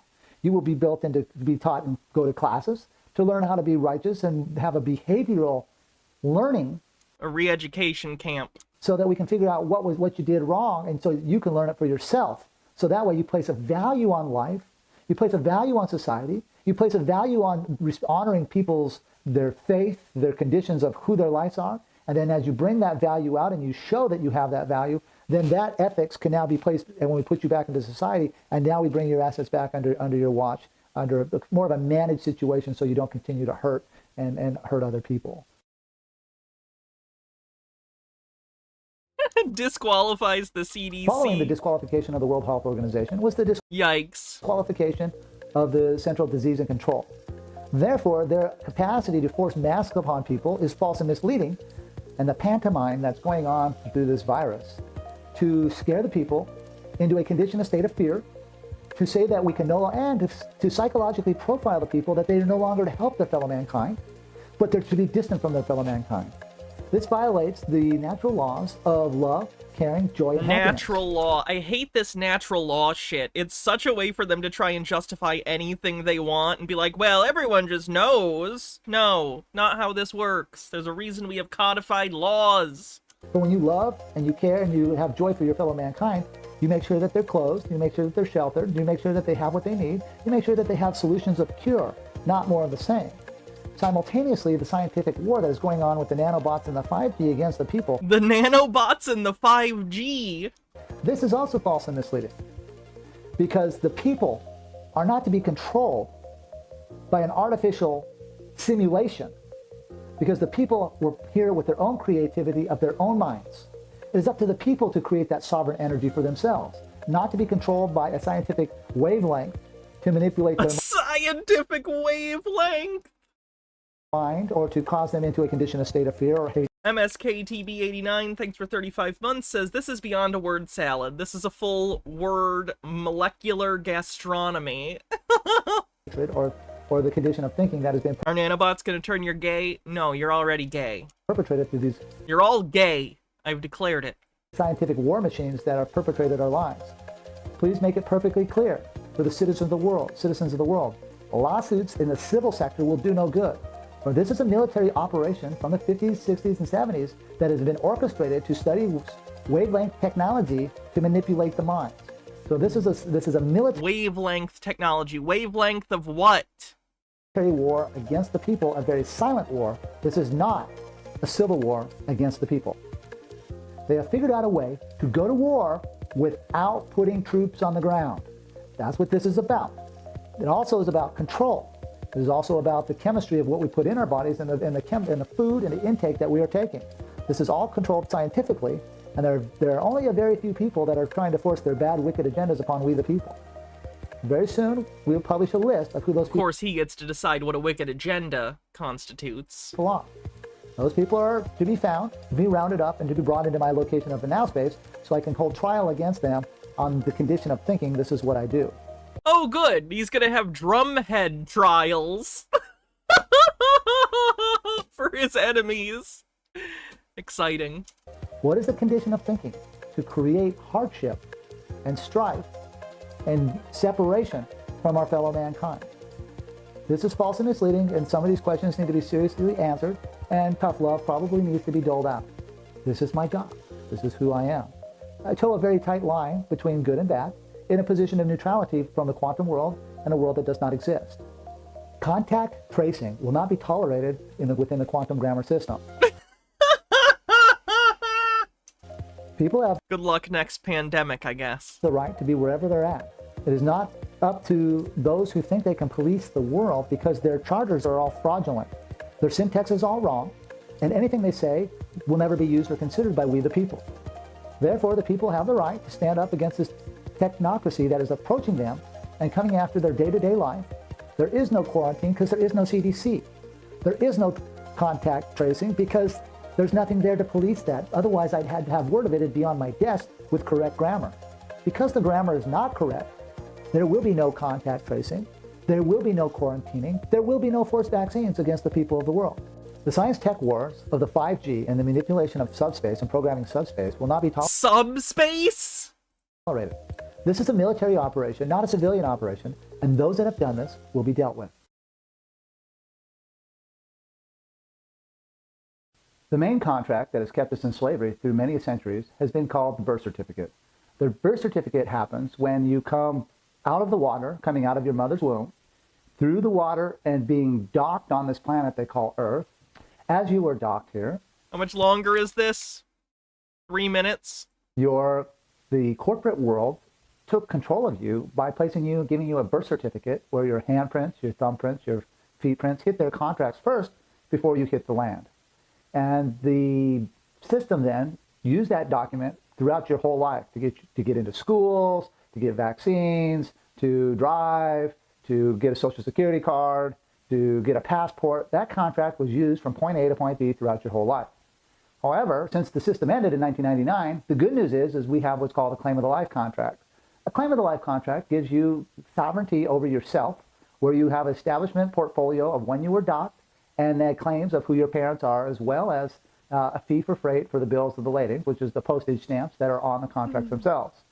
And this contract gives you a function for the statement of a claim, which is better than anyone with a birth certificate, because someone with a birth certificate, of course, can't state a claim anywhere because that system ended in 1999.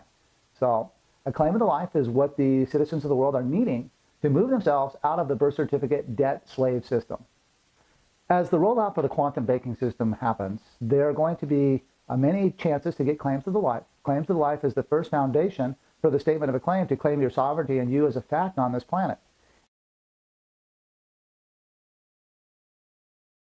Thank you for your patience as this transition of the quantum banking system rolls out and the citizens of the world start using it. It does take time, so I'm busy putting systems together so that it becomes user-friendly for the people. As I create automation, this will aid the citizens of the world. As many of you know, there has been many sacrifices made by me and others in the quantum system that have been there as a foundation. The goal here is that most of you and many of you will not have to go through the same hardships as I did, because the system itself will be in place so that the people don't have to suffer, that the transition into the quantum system is smooth, where we safeguard your assets and you safeguard your things. Please keep in mind, this is not a get out of jail free card. This is accountability for yourselves and accountability for those who use the system. For those of you that are still engaged in a fiction system that does not have authorization, it's time for you to step out of the way. Now is the time to stand up for our rights, to learn how to communicate in the correct grammar so we can end all the wars and communicate peacefully with our fellow mankind.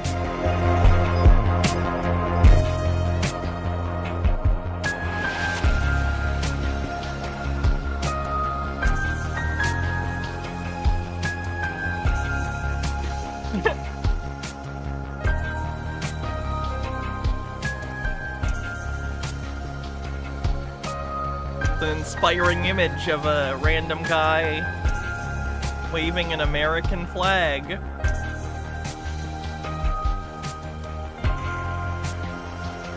Wait, is that him? Is that Russell? Oh god.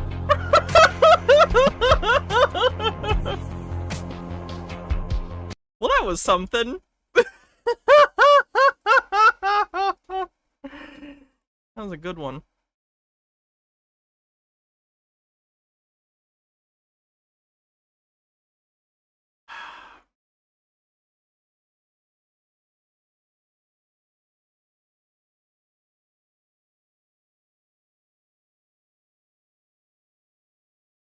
All right.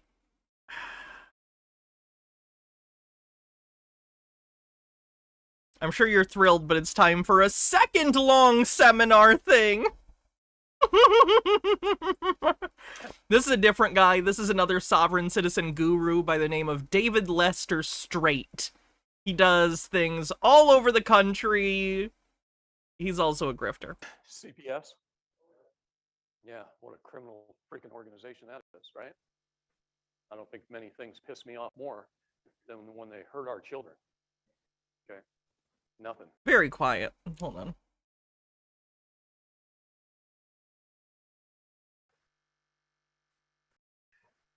CPS? Yeah, what a criminal freaking organization that is, right? I don't think many things piss me off more than when they hurt our children. Okay, nothing. So before I get into this, I'll tell you a quick little story. My team had been investigating this satanic child trafficking group in northern Utah for, I don't know, 5 years. You know, one of those satanic child trafficking groups that you see all over the place. And all the victims that would come forward, of course, they were all scared to death, right? So nobody would fill out an affidavit. Nobody would sign under the penalty of perjury that something happened to them. And now, to be clear, there is a thing where actual victims of sexual violence won't want to go on the record because of fear of retribution or fear of social, consequences because of that. In this situation, though, probably because it just didn't happen. Probably just because it didn't happen. And at the end of April, I put a seminar on in downtown Salt Lake City in a big hotel room, and 2 of the victims showed up. And they sat through my class all weekend. By the end of the weekend, they came up to me and said, "We want to do an affidavit." I turned those affidavits in, and when I turned the affidavits in, we got the approval. We got 3 military teams behind us. On May the 9th, we hit 3 locations and we arrested 95 traffickers. I'm sorry, why does he think the United States military operates domestically? In one night, 1 30-hour period. Okay. And that's this really happened. Of the people coming forward. It doesn't matter how much evidence you collect. If you don't have a victim, the military is not going to do anything about it. Okay. The military doesn't operate on U.S. soil. What are you talking about? And it's pretty important. There it is. There's a hair in my Many, mouth. Biden voters in here. You wouldn't admit it if you were. Really. Really. When President Trump first took office, he put out a proclamation asking we the people for help. And there's people around the country who sent in a report, sent in a brief, and some of those people got called to the DC. And I was one of them. And I sent in a brief, got called in, and was put on under three executive orders of the president. One for child and sex trafficking, one for corruption in our judicial system. And the other one came later. How recent was this seminar? A year ago? Important. Those are the 2 most important to me. And in doing that, we set up a team, a little task force. We turned things into the military, one of the military bases or otherwise. And last weekend. I don't know if he's full QAnon, but he's definitely cribbing stuff from QAnon. Down in Yuba City, California, we had a man sit in the back of the room, and he sat there all quiet all day Friday. I stood for 12 hours on Friday, talked. He sat there quiet, didn't say anything. I kind of recognized him, but he didn't say anything. All day Saturday, he sat there, real quiet. Saturday evening, he came up to me, and he handed me a token. And he thanked me for the work that we do and everything we've been doing to support President Trump. And right. he talked for quite a while. And it was Admiral Mike Mullen. He was. Can't we just watch Sophsets get beat by cops? No, because that's the least interesting thing about it to me. I'm interested in the beliefs. I'm interested in the ideology. Chairman of the Joint Chiefs of Staff, and he gave me this award. So. And I don't like to watch people get beat by cops, even if they're people I don't like, because cops shouldn't be beating on people. These are kind of cool if you know what they are. And when they come from the Chairman of the Joint Chiefs, that's about the most important recognition you can get. Not copper. Here. See how heavy it is? Yeah. But when you got one of these in your pocket, you can get shit done. Okay. He's claiming he got a token from the Joint Chiefs of Staff. Kind of cool. So, one of the main things I want to talk to you about is the power that people have. The people do not know that they have any power. They don't even know who they are. They don't know who they are. And when I mean they, everything from your city to your counties to your police departments to your federal agencies to... I did find the heavy comment funny. He's like, see, feel how heavy it is, as if the weight has some bearing on the importance. It's a very lizard brain thing to try as rhetoric. Like, it's heavy, that means it's important. Like, it's stupid, but stupid in a way that makes sense to humans, because humans are dumb. The United States corporation. People don't know who they are. So I'm going to read you from the Oregon Constitution. Every state constitution in Article 1, Section 1 is pretty much the same. There might be a word or two difference in how they say it, but the meaning is exactly the same. The natural rights are inherent in the people. We declare that all men, when they form a social compact, are equal in right, that all power is inherent in the people, and all free governments are founded on their authority and instituted for their peace, safety, and happiness. And they have at all times a right to alter, reform, or abolish the government in any such manner as they may think proper. Saying the people have no idea, but it's in every state constitution that the people have the power. That's like one of the foundational, civic principles of the United States. Literally the first 3 words of the preamble to the Constitution are, "We the people." Everyone knows that in the United States. It's taught as, part of our civic education, is that power flows from the governed to the government, not the other way around. Yeah. You can disagree with that. I'm just telling you, that's not a hidden idea. That's, foundational to the civil fabric of America's self-identity, is that idea of the people having power.